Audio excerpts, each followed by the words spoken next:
As nossas mães fazem banking como a gente faz hoje, só mudou que faz home banking ou faz no ATM e tal, mas o que as fintechs propõem são coisas um pouco diferentes, é uma experiência nova para o cliente. Eu vou conversar agora com Dirceu de Miranda, sócio fundador da BanQi, que é uma empresa que presta serviços no sistema financeiro, né? E sobre isso que a gente vai conversar agora, né? Os movimentos de disruptura no sistema bancário. O que você está vendo no Brasil e no mundo?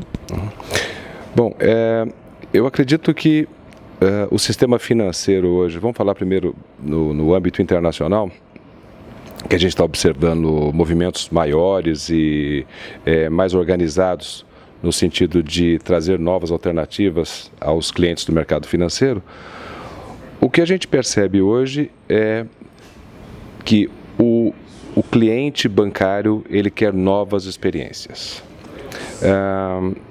A gente pode atribuir isso a uma série de fatores, a própria evolução da sociedade, talvez a crise de 2008 nos Estados Unidos, aflorou esse movimento todo, mas o que a gente percebe hoje é esse cliente querendo ser atendido nas suas necessidades básicas financeiras, tais como planejar sua vida, planejar seu futuro, planejar seu dia a dia e ter isso de uma forma muito transparente, de uma forma com preços razoáveis, com produtos que ele possa entender, que ele possa ser partícipe dessa escolha, que ele possa sentir que esses produtos façam sentido para ele e não para uma quantidade muito grande de pessoas.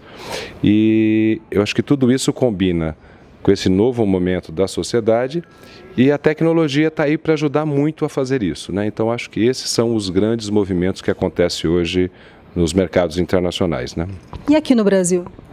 Então, eu acho que cada mercado mundial, ele tem suas características próprias. Apesar dos sistemas financeiros, é interessante isso, né? Eles terem se universalizados em termos de regras, ou seja, você tem hoje regras de gestão de risco, alocação de capitais, Basileia, que são regras universais. Algumas coisas de governança, de leis contra a lavagem de dinheiro e coisas do tipo.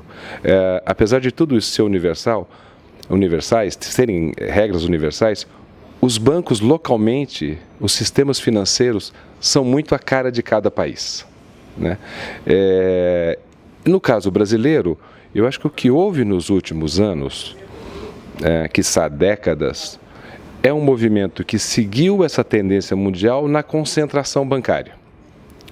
O número de bancos reduziu no mundo inteiro, quer seja por questões de escala, quer seja por incentivo das autoridades locais, no sentido de fazerem bancos mais fortes, bancos maiores, seguir essa tendência, e uma série de outros setores da economia também seguiu a mesma tendência, né?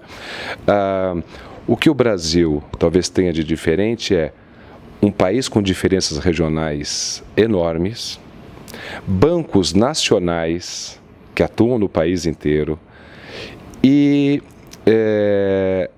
em algumas coisas muito moderno, como por exemplo a infraestrutura bancária brasileira é de dar inveja, né, em alguns países desenvolvidos, mas ao mesmo tempo a gente não desenvolveu, por exemplo, um mercado de capitais pujante. A gente não conseguiu fazer a taxa de juros baixar. A gente não conseguiu fazer produtos, talvez, mais fáceis da população entender, desse consumidor, né?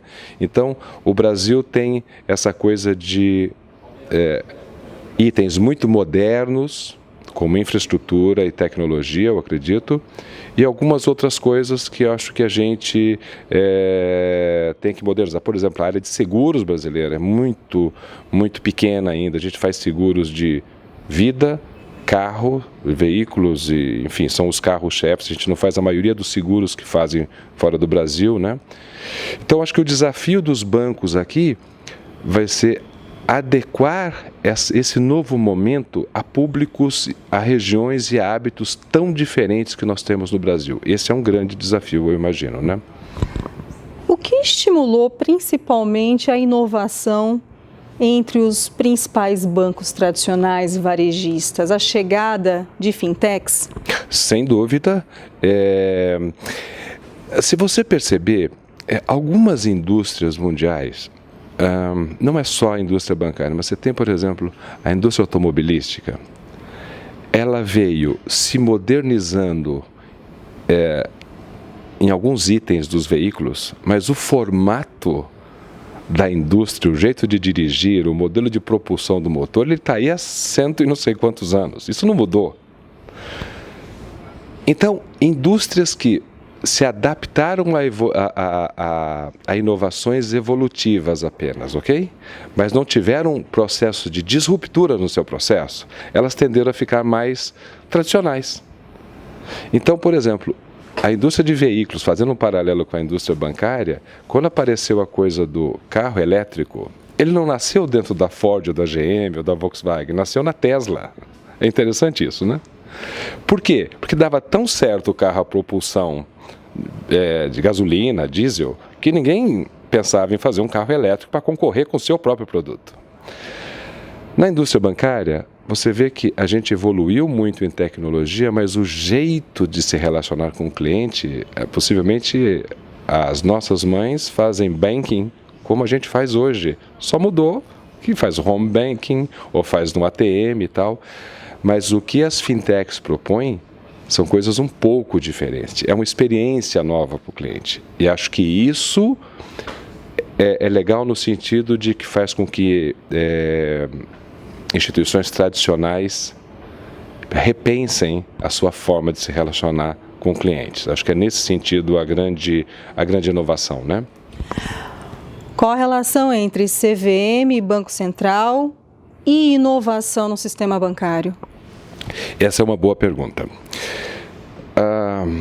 O que nós temos que entender, por exemplo, de mudanças de diferenças culturais entre, por exemplo, o Brasil e os Estados Unidos, é que nos Estados Unidos, se eu e você bolarmos um boleto novo bancário, a gente monta uma fintech e isso fizer sucesso, o Banco Central americano não vai querer nem saber o que nós estamos fazendo desde que os clientes estejam comprando. Enfim, é uma relação muito mais sem regulação do que a brasileira, ok? No caso brasileiro, tudo é muito regulado. Então, a relação de CVM, Banco Central e inovação é uma relação de estabelecer regras para isso atuar. Isso está mudando um pouco, a gente percebe mudanças de cabeças e tal, mas a gente tem que entender que o mercado brasileiro é bem mais regulado e burocrático. Então, o desafio de uma fintech no Brasil, primeiro, é passar pelo escrutínio das autoridades. Quando nos Estados Unidos, isso é mais fácil, né? Então, acho que a CVM e o Banco Central têm um papel de... Eu também percebo movimentos deles tentando se modernizar nesse sentido, ou seja, não querendo retardar esse processo. Mas a gente tem que entender que a gente está num ambiente diferente do ambiente, por exemplo, americano, né? E outra relação, a da mão de obra no sistema bancário com todo esse movimento de inovação? Eu acho que, infelizmente, o que está havendo no Brasil hoje é uma oferta de bons talentos sem oportunidades, sem boas oportunidades. Então, acho que quem estiver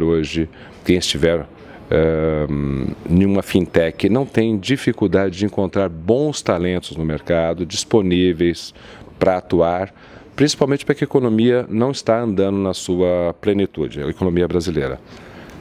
Sem dúvida nenhuma, se a gente tivesse no nosso movimento de economia de 2010, 2011, hoje faltaria mão de obra no Brasil, especializada para isso.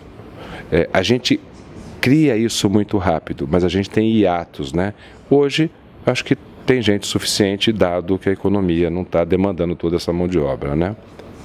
E você que é especialista no setor, com que velocidade os bancos atendem às necessidades de clientes jovens, clientes de meia idade e o desafio de continuar atendendo bem os clientes de terceira idade? Sem dúvida.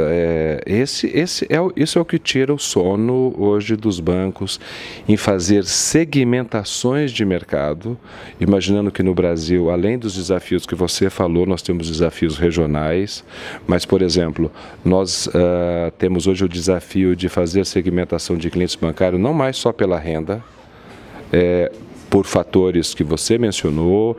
O jovem, ele quer um tipo de relacionamento com o banco, o cliente mais maduro, você pode imaginar que clientes com determinado perfil de renda prefiram um banco digital, quando pode ser que ele prefira um banco de agência ou vice-versa. Você não deveria só segmentar pela renda, mas ter outros atributos para essa segmentação. Isso hoje é um desafio enorme dos bancos. Um desafio do legado da tecnologia. Nós não podemos esquecer que tem sistemas de banco da década de 70 que funcionam, que estão lá e que vão ter que mudar. Esse legado tem que ser trabalhado. Acho que são grandes desafios. Eu vejo os bancos muito preocupados com isso. A velocidade que isso vai acontecer, eu acho que depende também um pouco da demanda do cliente. O cliente é a parte ativa dessa história, de querer experiências novas, de demandar isso, né? Então, eu vejo dessa forma. E o que a gente pode esperar para o futuro? Algo que a gente nem imagina no sistema bancário. Você pode contar para a gente? São várias coisas. Eu acho que se você quiser pesquisar assim, se você quiser pensar fora da caixa e coisas que a gente não imagina o que possa acontecer, leia um pouco sobre blockchain. Realmente, quando você lê sobre aquilo, você fala: meu Deus, o negócio pode ser totalmente diferente daqui a alguns anos, daqui a 10 anos, quem sabe. Esta relação de banco, a relação de qualquer intermediário na economia, não só bancos, ok? Com a tecnologia do blockchain, que eu acho que vale a pena dar uma lidinha para entender o que é isso, né? Ela pode revolucionar essa indústria. Acho que isso é a grande disrupção que pode acontecer. Dirceu, muito obrigada por essa sua primeira participação aqui com a gente na Ducascope TV. Foi um prazer, estou sempre à disposição de vocês. Obrigada. Obrigado.